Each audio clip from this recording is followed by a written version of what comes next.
So it's 5:10 by my watch, and so even by Michigan time, it's time to start, even though I know that technically there is no more Michigan time. Yes. I just had the president of the university wag his finger at me.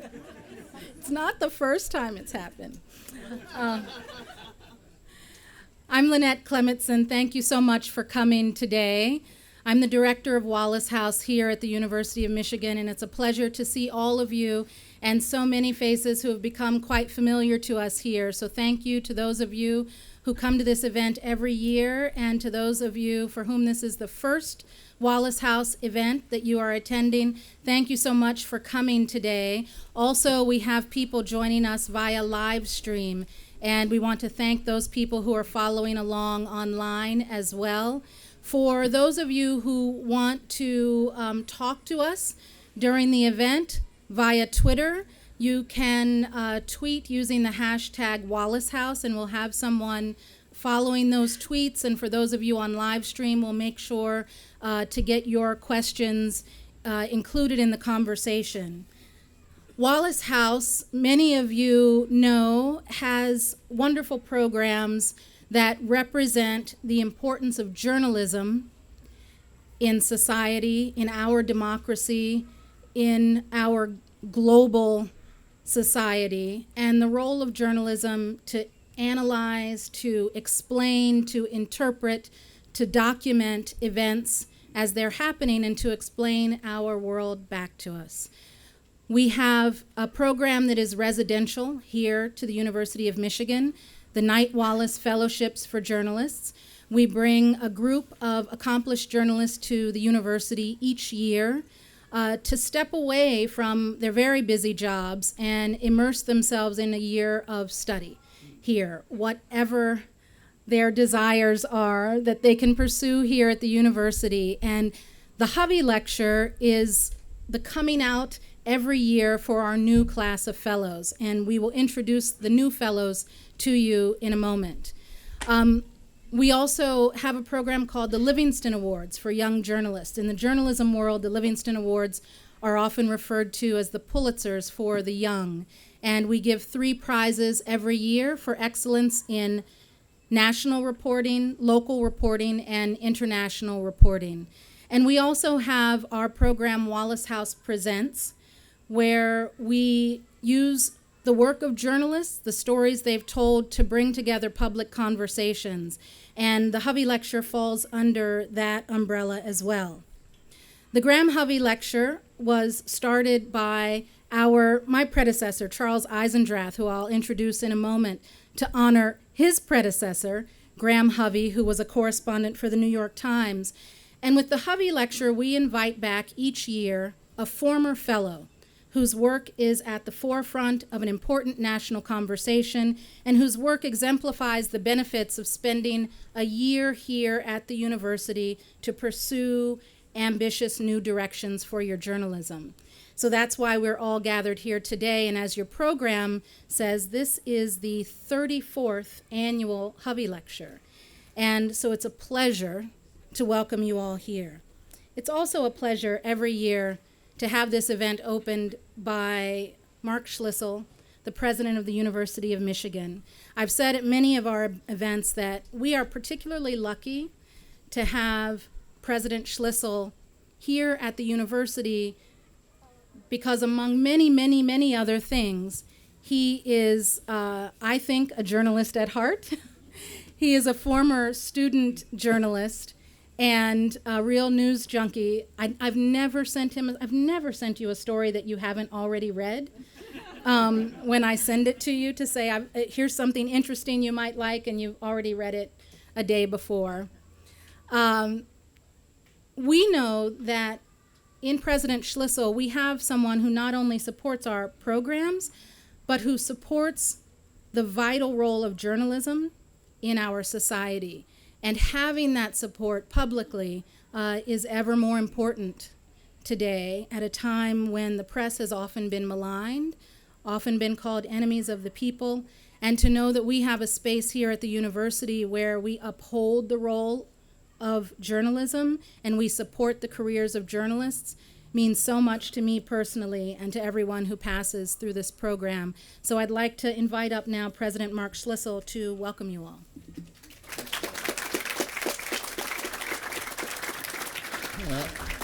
Hi, everybody, and thanks, Lynette, and thanks for the kind introduction. But more importantly, thanks for your commitment to excellence in journalism and to mentoring journalists. Welcome to the new fellows. Welcome to McKenzie to come back to campus. I look forward to hearing your talk in a few minutes. And it's always great to see Charles, a real Michigan institution. So this is actually my 6th year here now. Well, I could have said other things, Charles. That's not a bad thing. Like a historical monument? No. But the confidence in institutions is down these days, so I better be careful. So this is actually my 6th year here now on campus. And as I reflect back, a lot of the highlights that I actually remember from my years here have been Wallace House or Knight-Wallace events. I remember a discussion shortly after the very surprising 2016 election.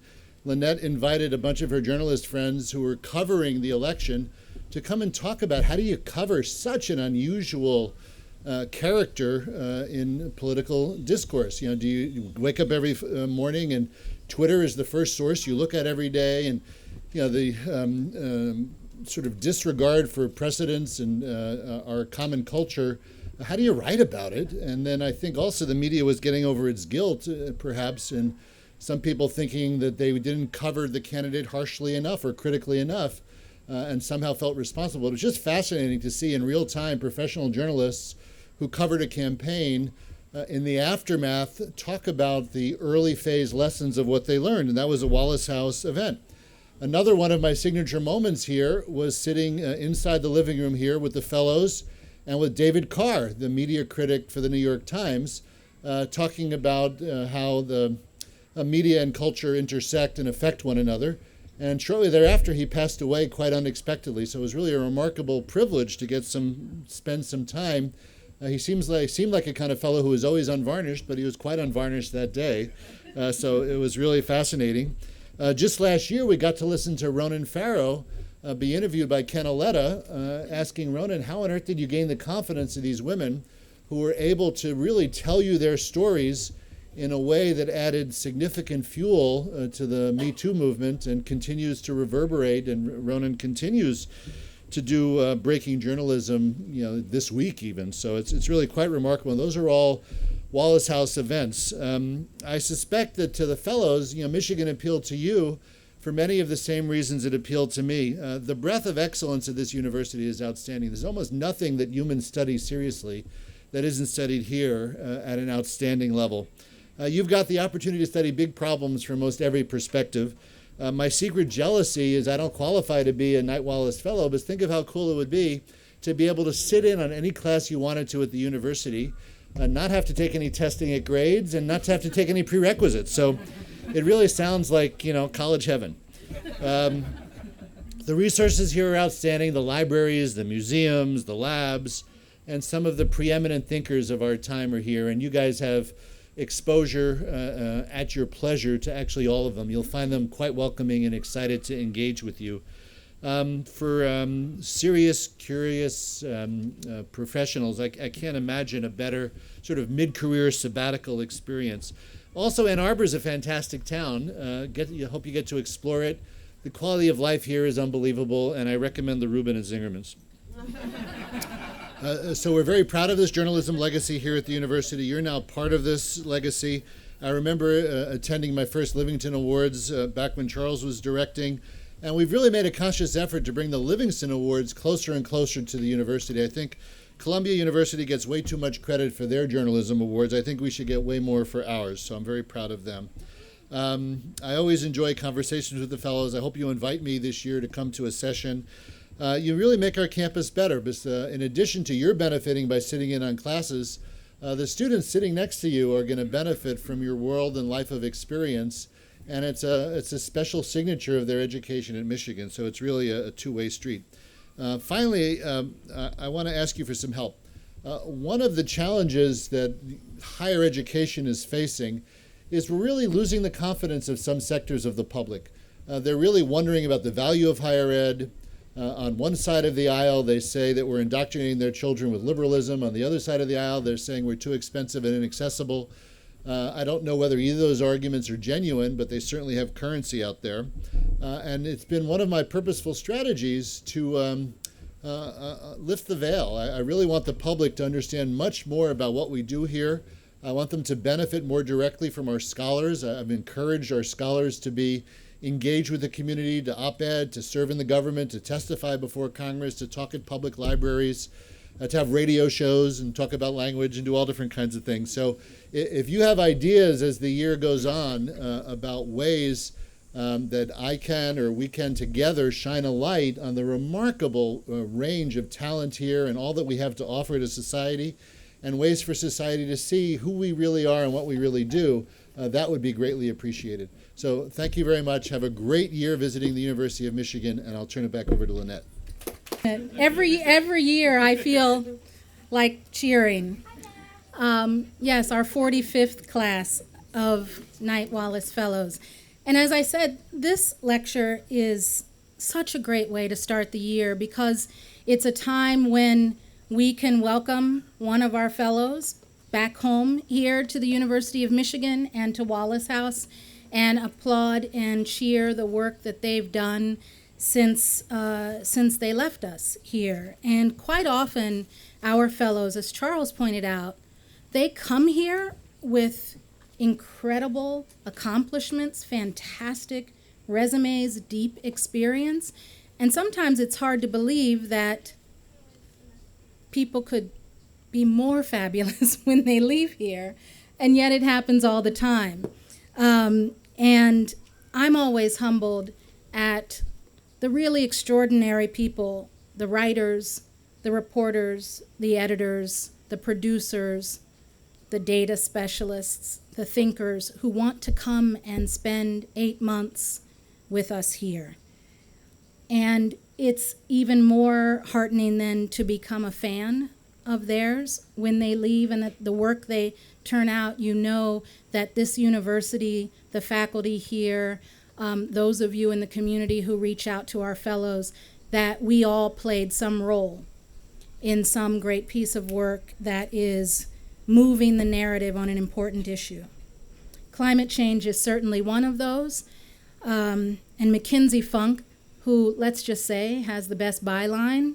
I worked at NPR where people have great names, and McKenzie Funk is a great name. Really irritating. We all wish we had that byline. When we talk about climate change, especially here in the United States, we typically hear the subject approached through one of two lenses. We hear climate change talked about through the lens of science or through the lens of politics, and increasingly we hear it talked about as a clash between science and politics.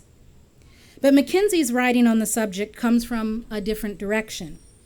He spent years looking at climate change through the lens of business, through people who were looking to make a buck, to come out on top, to be competitive, to win. The stories of people and companies who were doing work years before we were really focusing on issues, and then spending time figuring out how to get ahead of trends for business gain. And of course, looking at the issue through the lens of people who were being competitive and seeking out the race for the high ground. In doing that, McKenzie was also able to illuminate the stories of those who will likely come out on the bottom. Because as with all things, in any race where people are trying to be winners, it means by definition that some people are going to be losers and come out on the bottom. And he figured out a novel way to approach this way of looking at climate change that certainly for me and many others who read this book really made us look at the issue in a much different way. McKenzie Funk was a Knight-Wallace Fellow in the 2011-12 academic year.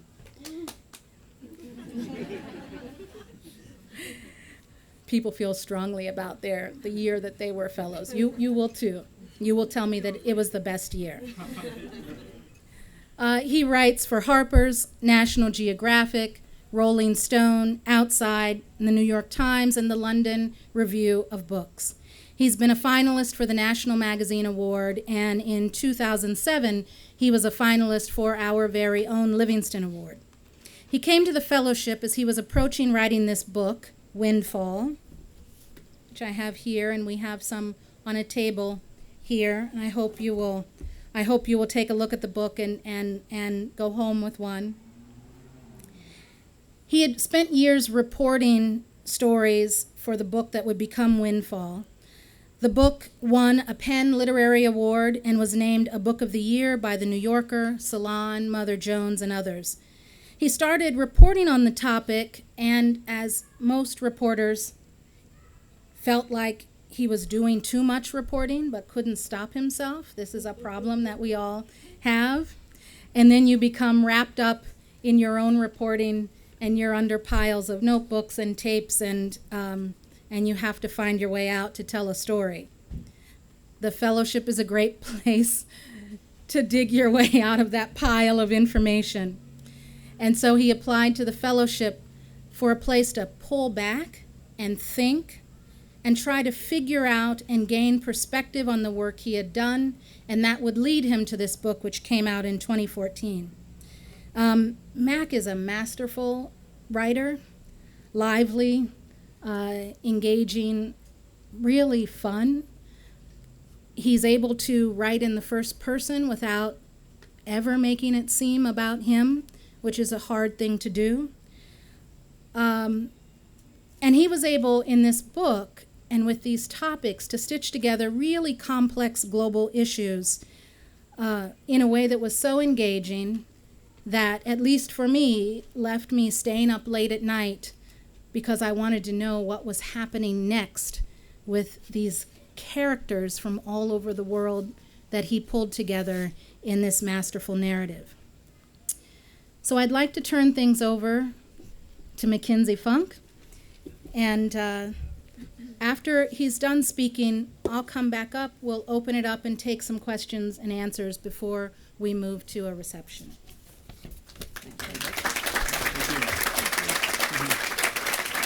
Thanks for having me. Okay, and since I'm, for the first time in my life, going to try to be on time here, I'm going to do a timer. It's very, very professional. Okay, thank you, Lynette, for having me and for giving me a chance to put on big boy clothes again, which I've had to do far too little since Charles forced it upon us all the time. And I'm grateful for that. And power clothes, big boy clothes, whatever you want to call them.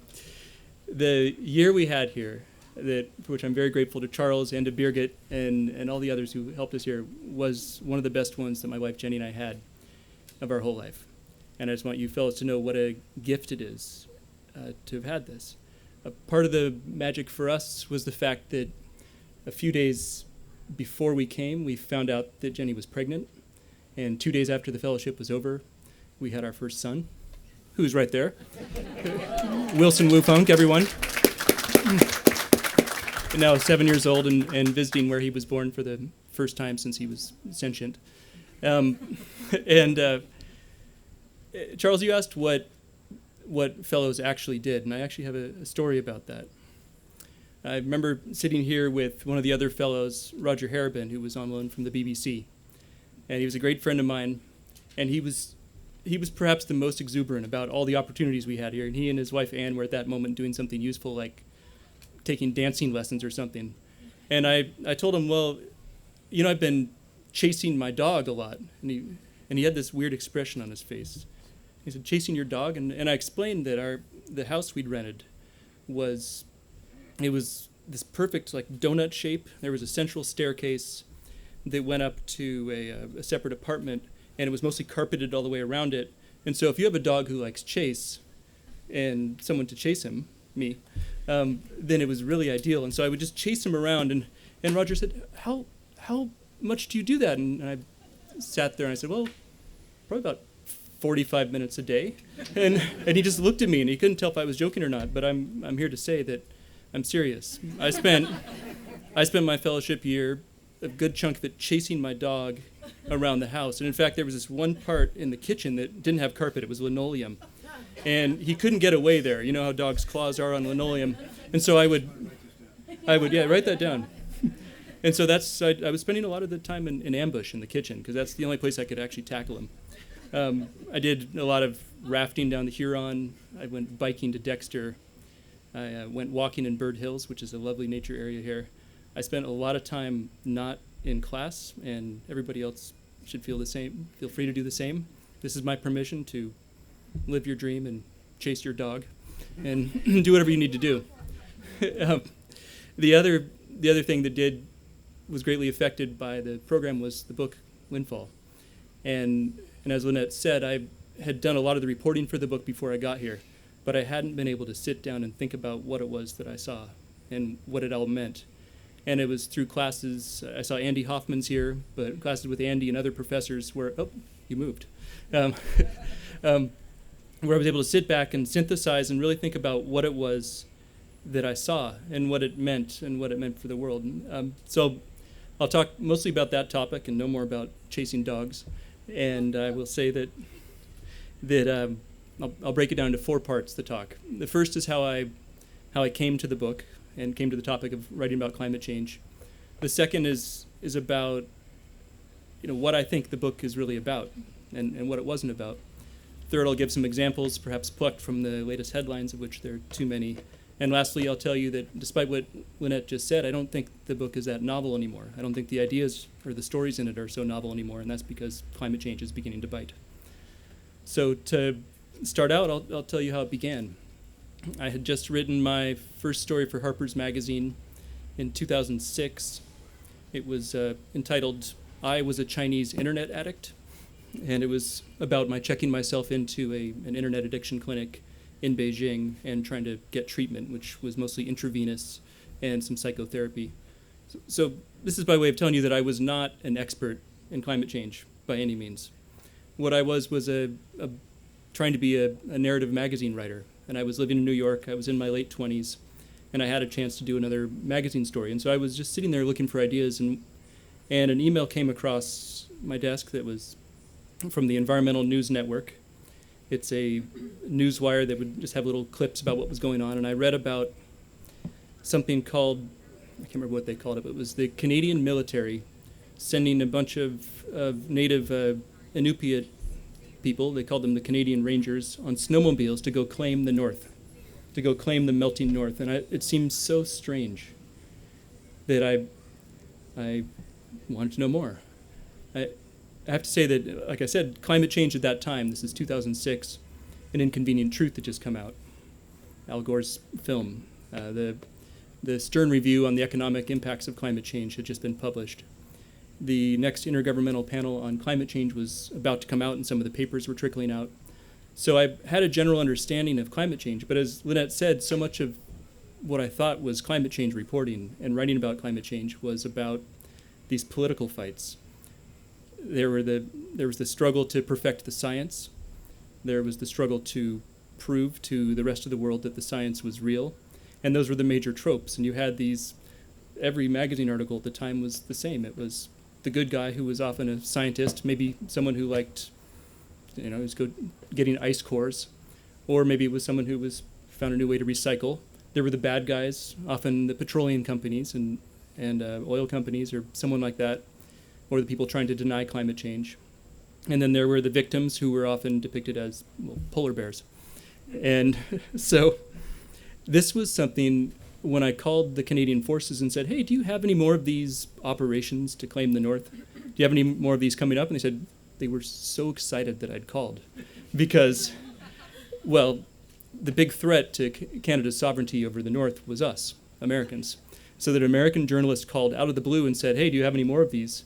And they happened to have the biggest sovereignty operation in Canadian history happening that very summer. It was like 3 weeks later, they were about to send warships up into the Northwest Passage. The storied way to go from Europe, in theory, across the top of the world. and get your goods from one market to another. So they were going to send warships up there, lots of guns, lots of soldiers, and go claim the North. And I thought this was comical. For those of you who may not know the North American context in full, a lot of us picture Canadians as our better selves. They have socialized medicine. Apparently, they don't lock their doors at night. They're polite. They don't, shove other people out of the way. They always show up for all our wars, and they're great. And so I thought, the last thing I thought about Canadians was that they could be fierce, and yet this was Canadians trying to act tough. And so that's sort of what I saw at first, was that here's this thing, climate change, that we all sort of feel like is abstract and some fight for politics. And here are these Canadians with guns. I'm going to go check this out. And like I said, they were very happy to have me. So I went on their warship, and I mean, everything was scrambled. The Canadians might have been the bad guys. They were threatening some tourists on that ship. The polar bears might also have been the bad guys because they almost ate some of the Canadians. There were, we camped out on Devon Island right near Greenland, sort of at the opening of the Northwest Passage. And they were making fart jokes across the radios to the other camps. And it was totally weird. And much like I would later do with the Knight-Wallace Fellowship, it took me a while to come back and try to understand what I'd seen. But what I think it was a new way of looking at climate change, and that was that it's not what we thought. It's not that once you believe in climate change, ergo you will get a new, more fuel-efficient car, or fly less, or vote Democrat, or something like that. It's a lot more complex, and I don't think at that stage, at least out in public, there was a lot of thinking about how people would actually react to the crisis and opportunity. There wasn't enough thinking about people at all. It was all abstract. And there also wasn't enough thinking about geography. The reason that Canada was up there was, one, the Northwest Passage was melting. In fact, it would be passable by ships the next year.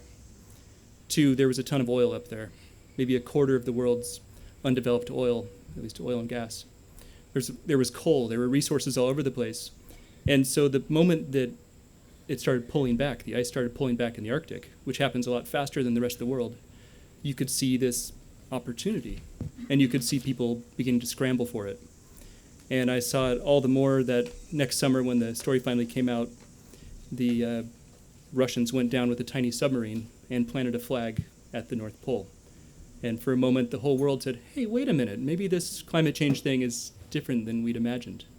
And I began to think of it, too. I began to think, well, what if the geography isn't what we'd always imagined with climate change? What if it isn't that we're all equally in trouble here?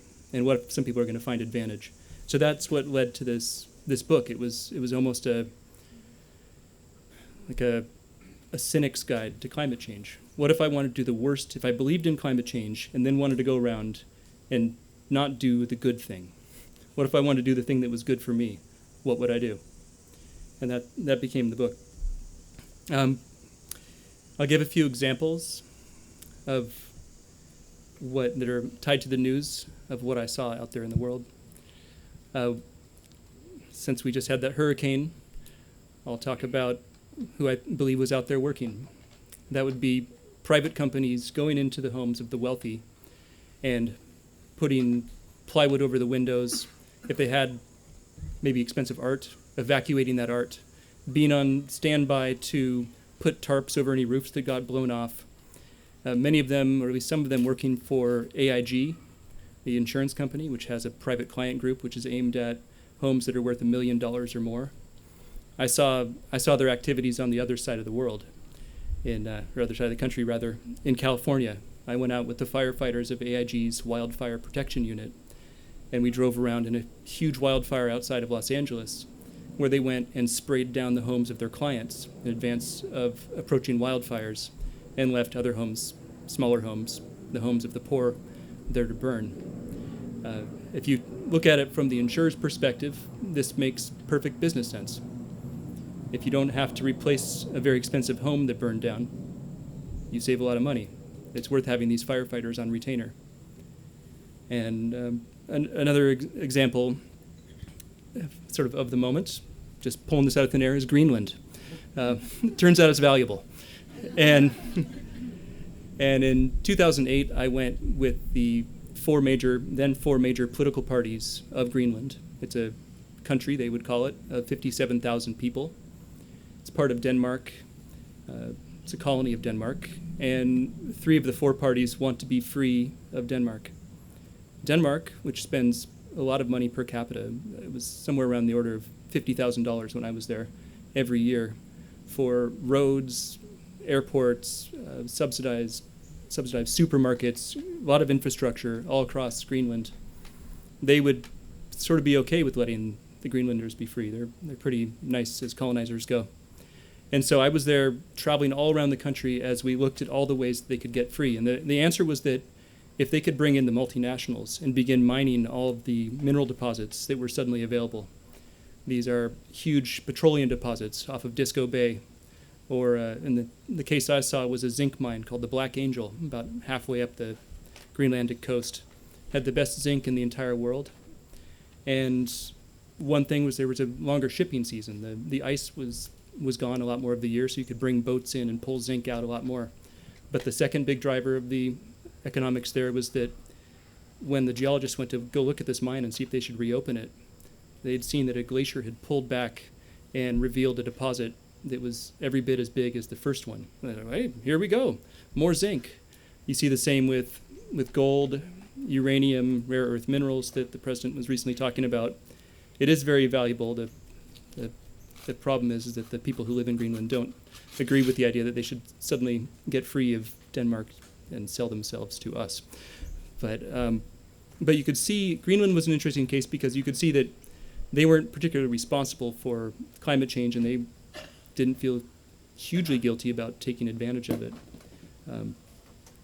Another example that's of the moment is border walls. I visited 3 borders that had a connection to climate migration. Our southern border here in the United States, southern Europe, and the one where I spent the most time was the wall around Bangladesh that India is building. It's the world's largest border wall. It's I think it's 2,100 miles. There are parts of it that are riverine, and so it's a boon for contractors like Tata, and perhaps rumor has it that either Israeli companies or Israeli-inspired companies will bring in Israel-style border walls and LiDAR, radar, sensors to track any movement across the border. And this is a boon for people who are trying to make some money off of this disaster. Why this border wall? There are lots of reasons, but one of which I heard over and over again from people in India and outside of India was that climate change would cause a lot of refugees coming from Bangladesh. It was obvious. About a fifth of the country will be underwater. And where will those people go? I mean, I saw where they went. Some of them went to Dhaka, the capital, and others did slowly stream across the border. We've had similar reports in this country, similar reports in the EU. Well over a decade ago, the National Intelligence Council was talking about the biggest threats coming from climate change. They didn't talk about war in the Arctic over this oil that we're all going to suddenly get. They talked about the pressures of migration on our southern border, out-migration from Guatemala, which is obviously a major pressure point now. They looked internationally at people coming from the Sahel as it dried out and trying to get into Europe. All these things that we see now over the last 5 years or over the last year were foretold by scientists and social scientists. And there's big money in it. I think the price tag I've seen of late is that there could be a $53 billion market in border technology coming up in recent years annually. There were 15 border walls when the Berlin Wall fell. There are now more than 70. I think there are 77 either built or planned. And so we're coming into this new world. How am I doing on time? Excellent. The other area I might want to talk about is Brazil and agriculture. One of the great things about being here as a fellow was I got to go to a class called Great Lakes Water Wars at the law school. That was Andy Buxbaum. I'm not sure if he's here. But it was a wonderful class talking about the commodification of water, an attempted commodification of water. I did a ton of thinking and studying on water rights and here. And I came away thinking that most schemes to try to move water itself are kind of stupid.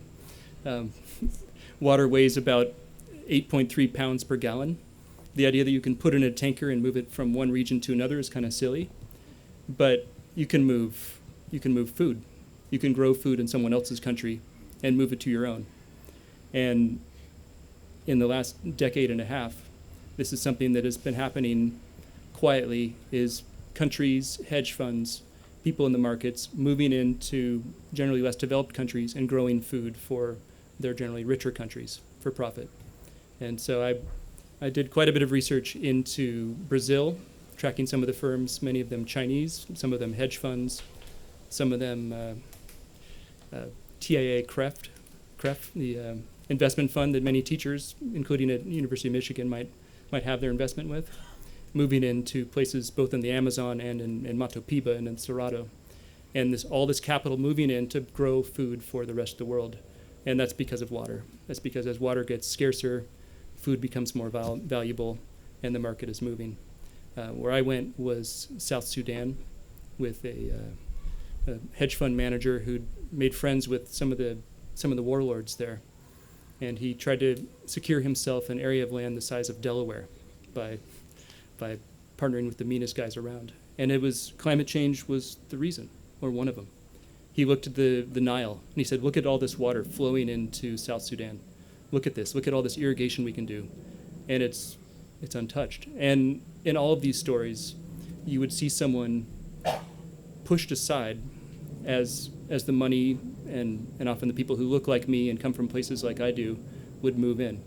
In the case of South Sudan, it was small farmers who'd lived on that land for generations but didn't have a title. In Brazil, it's often small farmers as well, often people who didn't have titles but have people come in with fake documents and steal their land from under them and then push them out with thugs. It's happening all over the world. Romania, Ukraine, Kazakhstan, you name it. One of the classes here on climate change that I got to take had this wonderful exercise to try to describe what climate change was. And this was one of these great moments where I had the chance to think about what it meant to me. And it was framing the idea of the tragedy of the commons. I'm sure it's familiar to many people here. The way it was taught in class was, imagine a bunch of fishing boat captains, and each wants to maximize her own catch. And so the captains go out, they all get every fish they can, the fishery declines, so each is now catching fewer fish, but it still makes sense for them individually to go out and destroy the fishery. And the idea is that that's what we're doing with climate change. We're all sort of, in our own lives, it makes sense for all of us to emit all the carbon we want to live our lives. And I came to that class and I said, you know what? That frame is really helpful, and it's also totally wrong. If you look at the world ahead, it's totally wrong. I did come to a better frame as I was reporting this, and that was looking at the Hurricane Sandy that hit New York and the seawalls that are going up around the world. I'll talk a little bit about, I don't know how many of you know the geography of New York City, but there is a area called the Verrazano Narrows, which sits between Staten Island and Queens, and it's not too far in front of Manhattan. And so many Dutch architects, seeing a $8 billion, perhaps $10 billion, perhaps $12 billion project ahead, had come up with designs to protect New York City. And I went to a conference where the clear favorite, not by applause, it wasn't a contest, but the clear favorite was a seawall that would go across the Verrazano Narrows, and it would block any storm surge coming toward Manhattan. It would also, water being water, send even more water to the poor areas on the side. So what we had was a seawall that would protect the wealthiest part of the wealthiest city, perhaps in the world, while drenching the poor. And the more I looked as I reported this, the more I saw this pattern over and over again. It's, if some of us are able to get richer off climate change, Canada, Norway, Russia, even those of us in North America, if we're able to wall ourselves off, then we have a different set of motivations, I suppose, than people who live in the poor parts of the world. And this is, to close, I'll say this is why I think that the book itself and the ideas and stories therein are not so novel anymore, is that we're seeing the issue of climate justice and of these imbalances come up all the more. If anyone sat through the 8 hours of CNN Climate Forum recently, I think most of the candidates there did talk about justice, the fact that the world's geography is imbalanced. There are those of us who have both the resources and the luck to be in the geography that we can kind of protect ourselves from the worst of climate change, perhaps even profit from it, while the effects flood someone else. The examples are everywhere. We can see that, I think the amount of people who believe climate change is real is now up as high as it's ever been. It's above 70%, which is as high as it was when I started looking at climate change. Those who are alarmed or concerned about it, according to a Yale study, are now higher than ever before in this country. And I think that a lot of the things that had seemed so abstract when I started this book, all these arguments about, well, if we can get people to believe in climate change and see that it's real, then we will, they'll do this or that. We don't have to be so abstract anymore because people do believe in climate change. And we're seeing them react in very different ways than we'd imagined a decade ago. Look at Miami, where there's climate gentrification happening in Little Haiti. Developers are moving in because it's the high ground there. So developers are moving in and buying up property and kicking out a lot of the people who've been there for generations, or at least their whole lives. You can see what's happening with the Bahamas, where we're hardening our borders to keep out these hurricane refugees from Abaco, or at least it seems that way.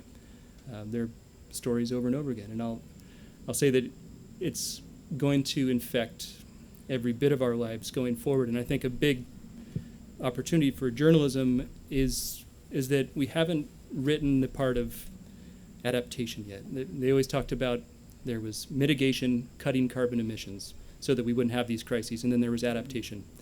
And we've already emitted enough carbon that for the next 20, 30 years, no matter what, the temperature is going to go up. And so for the next 20 or 30 years, we're going to have to start making policies that are about how we adapt and who we adapt for. And we haven't done all the wrong things yet. And for instance, the Verrazano Narrows project that I just mentioned, once that got studied more recently after Sandy, they said, no way, we can't do this. And New York is trying a different project. So I hope we all can do the same. And I'll take questions now.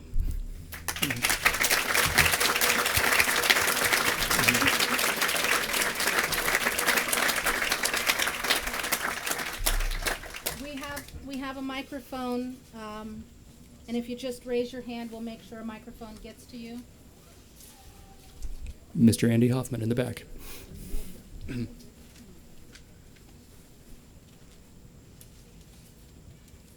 Well, you had to know a question was coming from me. Yeah, I did. And we still have to talk about your grade for my class.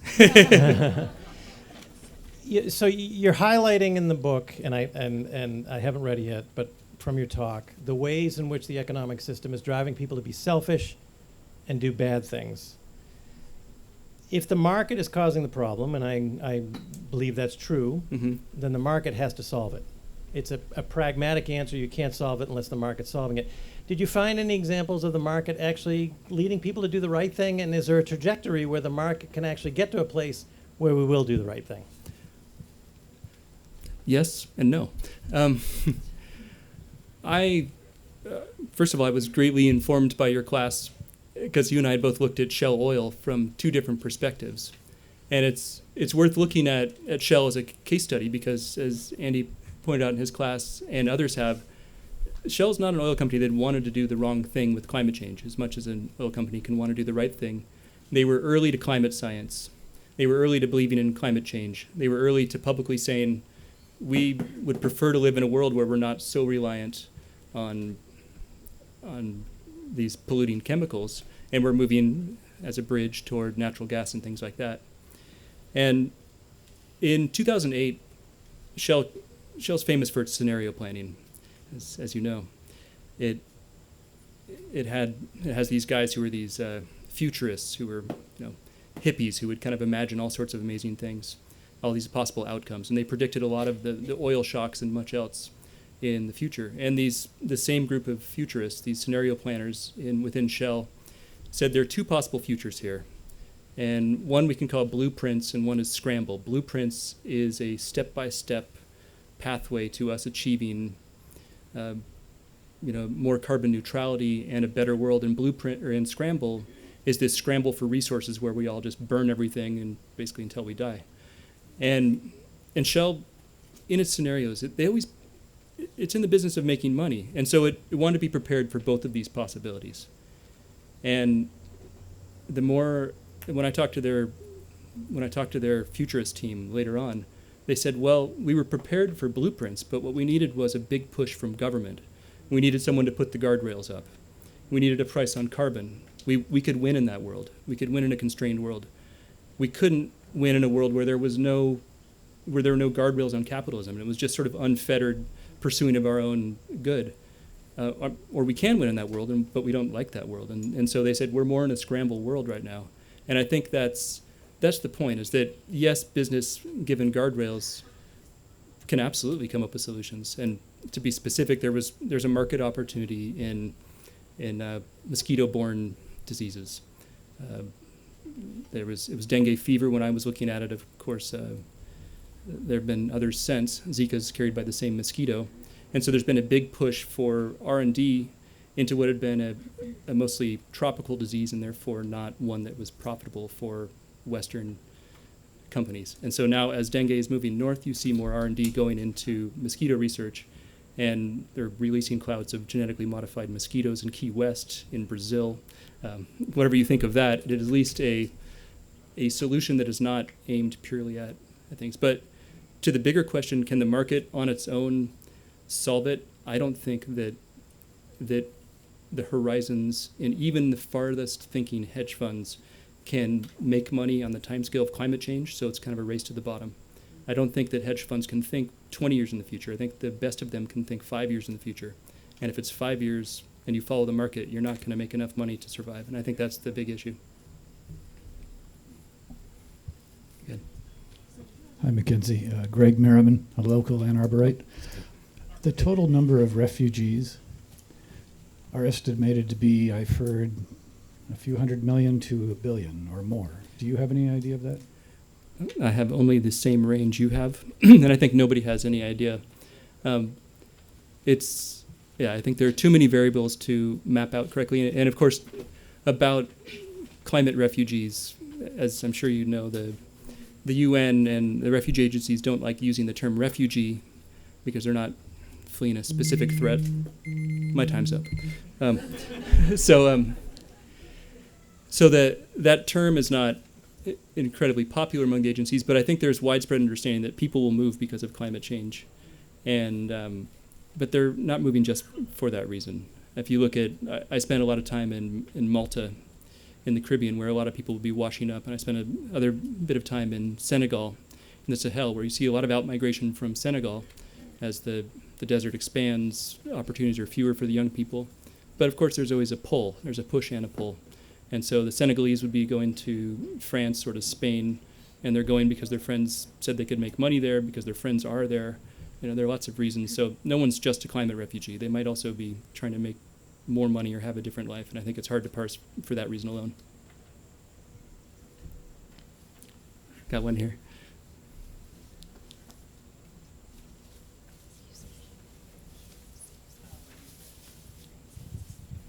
Did you have much pushback in your reporting, either while you were reporting or since you were published?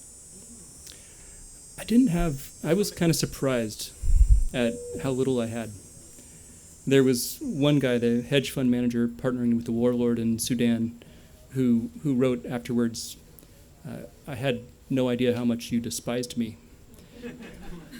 Which was funny, because as crazy as his idea seemed on the outside, and according to my value system, it was, I liked the guy.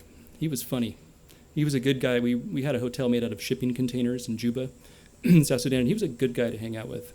And he had all sorts of jokes, and he was a character, and I think he thought he was a good person, and that mattered to me. So I didn't I didn't dislike him. I think my editors disliked him more than I disliked him. I was surprised at how little the characters therein cared about how they were depicted. And I hope that's because I depicted them fairly. I didn't try to paint any of the people as bad people, because I don't think most of them were.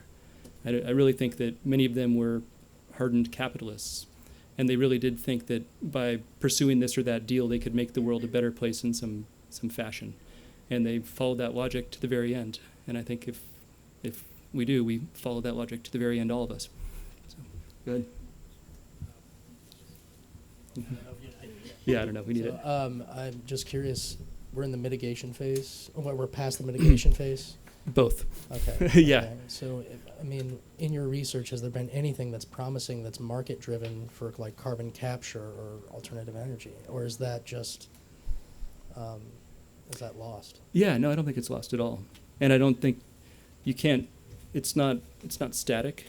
It's a moving target. So every bit we halt or slow this problem, it will help us. The less we have to adapt in the future. It's not like the mitigation problem goes away because we have the adaptation problem.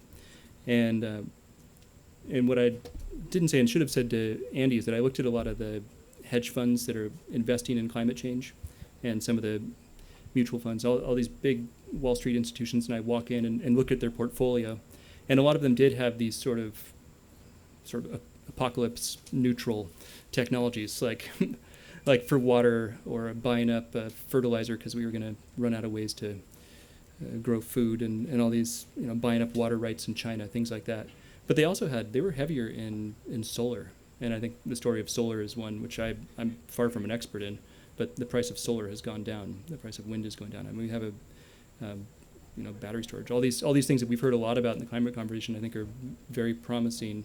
I'm far from an expert in them, but I have no reason to doubt that they're going to be great. We just aren't there yet. I think we had a question over here. Yeah. Oh. Earlier, your 7-year-old son told Yeah. me that. Hold on, Steve. Oh, sorry. That, I don't know the story, so I want you to see if it's true. Maybe it's fake news. But he said that you were supposed to go on a submarine and it exploded. It's true. Okay. What happened? It's not relevant to climate change, except that it was in Abaco, in the Bahamas, and I had to pull out of the trip at the last minute. This was last summer, and because they canceled their mission, but I spent days trying to figure out where they would be and where I should stay, and so I spent a long time flying with Google Earth over that very beautiful island and seeing all there was to see.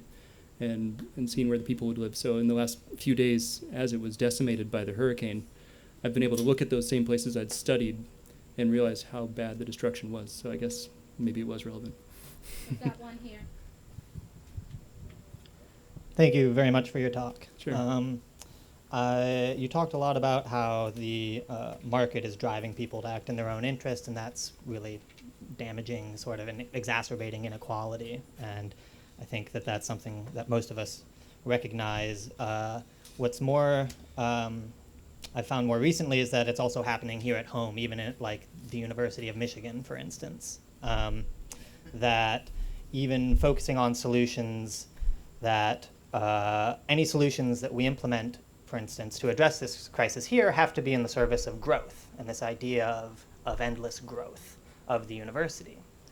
And that they have to be sort of marketable and capitalize on something, even if that's sort of the guise that it's wrapped in, and so that others will adopt it because they'll only be interested in if it makes them money. And you can see that in tangible ways, such as through investing hundreds of millions of dollars, $1 billion as of now, and adding $300 million in private companies that are extracting fossil fuels here alone in the university endowment. That was just last year. And so what, in this public university is still seems to be very constrained by this market ideology. And so I'm wondering, in all of your sort of investigations, have you found examples, or what is your opinion on the role of a public institution like the University of Michigan and how it can actually use its position to address this crisis as a public institution? Yeah, well, that's a good question. You'll be happy to know that I came to the fellowship as a Knight-Wallace Fellow. When I came, my study topic was endless growth, and it was the roots of why is this part of our capitalist system? Why do we find this essential, and what's it mean for the world if we believe in this ideology? You'll be unhappy to hear that I came away with no idea, but I did chase my dog a lot in the kitchen. Anyone else? Hey. One back here. Oh, sorry.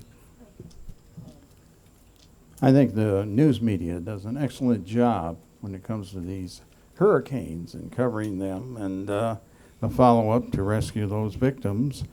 But my question is anyone investigating at any level any chance that these hurricanes could be diffused, and if not diffused, at least directed away from shore?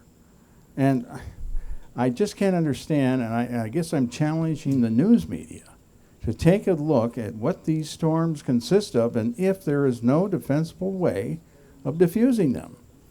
Well, you'll be glad to know that the president in recent days has brought up a few times nuking hurricanes, which has been studied and would just spread a nuclear cloud over all of us. So that's not going to work. But there is actually a fair bit of research. I mean, the frequency of hurricanes, it's unclear that the frequency is going up, in my understanding. And know that you're talking to a philosophy major, not a scientist. But I think what's happening is the intensity is going up. There's more rainfall. And a lot of that has to do with ocean temperatures. So the research I've seen, some of it coming out of Intellectual Ventures, which is the former head futurist at Microsoft, who was also looking at geoengineering and all these technical solutions, was something that would churn the ocean and to put cold water on top. So in these lanes of hurricanes, as they came down, that it would churn it, make the cold water on top, and actually suck the energy from them. I don't know that any of those are actually marketable. And to go back to the problem that faces us as we go throughout this, our altruism tends to come out after a disaster, not before. We're not building, especially when it's not our patch of the earth, we're not trying to save it so much. Now, South Florida is perhaps going to be a different case, but I think that one of the biggest things we face here is that we need a bit of idealism and policies that actually are proactive and pro-poor. So we have time for a question here and a question here, and then we'll have to start wrapping up. Since you're a frustrated philosopher, I'll take a Hegelian approach. Your thesis seems to be that whatever happens, people will try to find a way to profit from it. You talk about the market or capitalism. I don't think it's just limited to capitalism. I think socialist countries will do the same thing, and socialist agencies will do the same thing. I think the antithesis is that, as you showed us, it's a race to the bottom, but I'm not sure in terms of climate change where there are global natural forces that there is going to be a synthesis that really is positive for us. We just may not be around for the synthesis. And I wonder what your thought about that is. It's almost too profound for me, but yeah, you're right. That's where things could ultimately go. We can rearrange some deck chairs in the Titanic in the meantime, and I do think it's still worth doing. But I don't think we're doomed. I think it's a question of how many of us are saved, and that's why policies that look at bigger issues of economics and who can afford to move. And to give an example, Wilson and I last summer moved to Ashland, Oregon, which is a beautiful town at the bottom of the state of Oregon near California, not so far from Paradise. We moved there because his mom was going back to school, and it was rather abrupt, and we showed up with our U-Haul, and when we got there, Ashland had the worst air quality in the entire United States. And that was because it was ringed by wildfires. There were, I think, 7 fires happening at that one moment. The valley is shaped like a trough. It filled up with wildfire smoke, and it was wild. We were walking around with masks. We ordered all these masks from Amazon. You just go into stores, everyone's wearing a mask. Take off your mask, and I joked that it was like in Seattle, you always carried your rain jacket with you, which is where we moved from, and you'd take it off when you walked in. Here was a smoke mask. You'd walk in, and you could see that some of us in the town, those of us who had money and flexibility, when that happened, we left. And this has been the case for 5 or 6 years running, where Ashland has been filled with wildfire smoke, and it's decimating the local economy, and it's only affecting some people. Some people were stuck breathing that air, and others weren't. And we need to come up with systems, and I don't know what they are, but we do need to think about the justice issues, not about stopping climate change, but about who gets to be ready for it and adapt to it. And that's I don't know, there's not a silver bullet that solves any of these things, but it needs to be the part of every conversation we have for the next 30 years or maybe forever. Last question? Yes, regarding that, Mm-hmm. you were saying clearly the communities that are more affected by climate change are those that are not creating the climate change. And Yes. those that are working toward that have the best opportunity to get saved.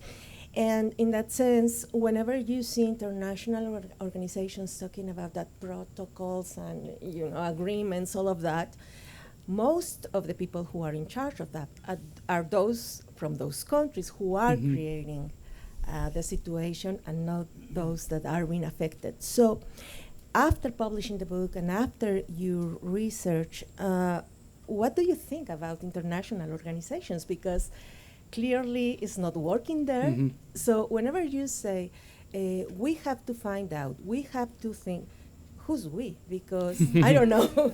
I don't know if them are we. That's a brilliant question. And I certainly, I think basically the same you did. And I actually, before the book was published, but after I'd finished the work on it, I went to one of the climate conferences, and it was so divorced from reality. And so many of the topics were just, it was rich countries talking to one another and putting the other ones off to the side. And some of the most interesting conversations I had were with people from the Marshall Islands or from the Bahamas, people whose countries were actually at mortal threat from climate change. And they have moved the dial in these things. But I don't know, I chose this topic in part because I could not figure out why those things were useful. And I knew, for one thing for sure, and that they were extremely boring. And so I didn't cover them very well. And I'm sorry I didn't, but I agree with you. I think that the conversations over and over again are about the rich countries helping themselves. And that's, I don't know how we change that. Thank Okay. you very much. Thank you. Okay.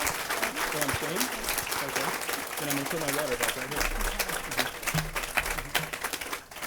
So there was a brief exchange about bad guys, and I want to say, I mean, you were tougher here. I think in the book, one of the things that I found so engaging was that there were no clear bad guys, and people came across as very complicated, and motives very complicated and intertwined, and even in the countries that are clearly on the bottom, and the people who are clearly on the bottom, their motivations for working with people who had a lot of money in the game were complicated, and so I thank you for complicating the topic even more for us, and for tackling this. McKenzie's turning his attention now to writing about perhaps the other area in our lives that we know is creating drastic change, but we won't quite own up to what we're allowing to happen, and that's big data, and how it's taking over our lives and how we're letting it. And so I'm looking forward to that book. I would like to invite up Wilson Funk, because for a 7-year-old to sit here and listen to his dad talk and for us not to hear him at all, I think that Wilson is owed a round of applause. And so, are you allowed to eat candy ever? My dad sometimes lets me, sometimes doesn't. So Yeah. it's my dad's choice. Okay. He can do it now. So we like to send, when our fellows come, we like to send them back with a Hovey bowl. It's a tradition. You're the 34th person now to receive this, and I think that this is really good for holding candy. So I'm going to encourage your dad to let you fill this with candy. Would you like to take this? What in it? See here it says, look, Knight-Wallace. Oh, there it was. Knight-Wallace Fellows candy bowl. Doesn't say that. It says the 2019 Rum Hovey Speaker, McKenzie Funk. So. Is that very cool? Yeah. That your dad has his name on a bowl. And all of our speakers, we have a plaque that sits inside the door at Wallace House, and your name now is added to this plaque. There you are, McKenzie Funk, Oh, thank you. 2019-20. You see it there? Your dad's name is everywhere. Isn't that cool? Yes. And when I got my book autographed earlier, I got a very special book because it was autographed by McKenzie Funk and Wilson Funk. And Wilson had the better handwriting. For sure. So, you want to go take your dad and sit down? All right. Thank you very much.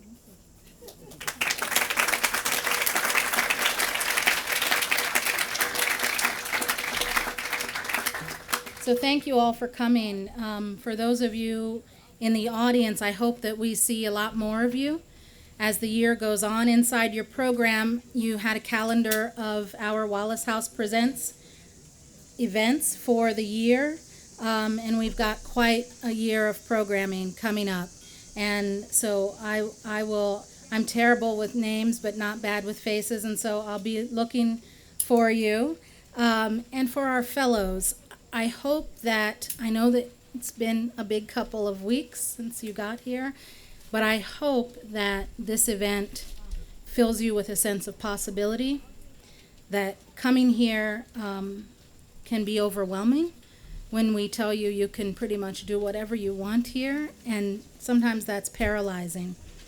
But if you have a cat, I don't know, cats don't let you chase them so much, but borrow someone's dog and chase the dog and explore the university and take classes and meet people, and let your minds go to where they want to go, and free yourself up to have this. You will not have a year like this again in your life, and I look forward to all of the things that you will create when you leave here, and to welcoming some of you back to give a Hovey lecture in future years.